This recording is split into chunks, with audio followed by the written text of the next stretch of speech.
Hey, it's Clay Trader, and this will be a video chart on ticker symbol WAC. We will take a look at the 30-minute time frame. Real quick, what do I mean by 30-minute in case maybe you're new to charts? Instead of each one of these candlesticks here representing 1 day's worth of price action, which is what you would normally see, each one represents 30 minutes. So while this here may look like several days worth of time, it's actually today's price action broken down into 30-minute time slices.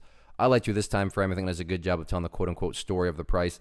And in this situation, really does a good job of summarizing the price action, especially today. Now, I did do this analysis yesterday, and that's where this green line annotation here is coming from. And yeah, it still pertains to the chart, but as far as summarizing the price action, I'm going to go ahead and move this line up here, and I'll explain that in a second. But going forward, 65 cents, very, very important level, because right now, if you say, Clay, summarize this for me quickly, I would say pump and dump on thin ice. Now, I don't mean pump and dump in the sense that this company is being run out of some bunker over in North Korea.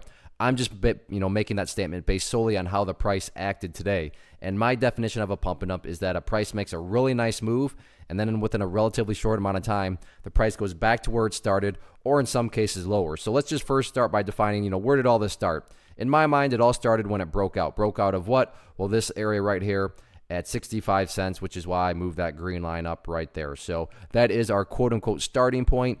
And now let's apply the definition. So price makes a really nice move. Well, considering, again, it started right here, and then the price went all the way up there, I think any rational person would say, yeah, that was a really nice move. Second part, within a relatively short amount of time. Well, considering this all happened in the same day, I'm assuming we can all agree that, okay, yeah, this definitely happened within, a relatively short amount of time. The price goes back to where it started, or in some cases lower. So this is where the thin ice comes into play, and 65 cents is thin ice, because you got to give the bulls credit. What do I mean by that? Well, let's say the price comes down here, the bulls walk on this thin ice, and eventually the price heads back upwards.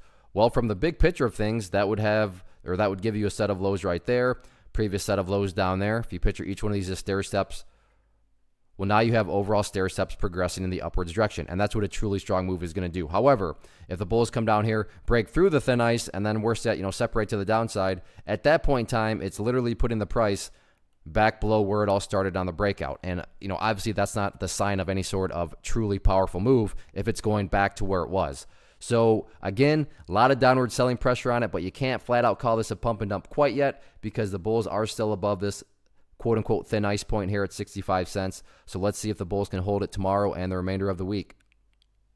One of the biggest questions I get is, hey Clay, how do you find the stocks that you trade? So what I've done is put together a free resource guide where I talk about the tools that I use to locate stocks that I find interesting and think may have potential. So if that sounds like something that could add value to you as a trader, then click on the image that is up on the screen right now and I will email you the guide. The guide itself is very short and to the point, and best part, it's completely free.